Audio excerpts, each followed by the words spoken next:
Hello guys, আমি আবার চলে আসলাম আরেকটা ব্লগ নিয়ে। হ্যালো গাইস, আমার চিকেন চলে আসছে, কিন্তু মিয়োনিজ দিছে। চারপাশে সব মাছি আর মাছি, অস্বাস্থ্যকর পরিবেশ, তাও আমরা খাইতে হচ্ছে। এই যে আমরা বাস সিটি, আমাদের কই আমাদের বাস সিটি রে ভাই, এই যে। তারপর এই যে আমরা, তারপর তোমাদেরকে নিই। মাহবুব ভাই হাই দাও না। আমি দেখাবো আমার ফ্রেন্ড সার্কেলরা কিভাবে ক্ষুধার্ত, কিসের মতো ক্ষুধার্ত বাঘের মতো ফ্রাইড রাইস খাইতেছে। Introduce my friend. এই যে এটা আরেকটা, এটা দেখাও, বডি বিল্ডার।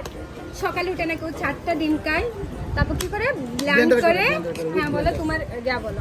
সকালে 4টা ডিম, আচ্ছা আমি তো এইভাবে খাইতে পারি না, ব্লেন্ডার করে খাই। ব্লেন্ডার ব্লেন্ড করে খাই। দাও। এটা স্টার্ট করো। ঠিক আছে না? শোনো শোনো,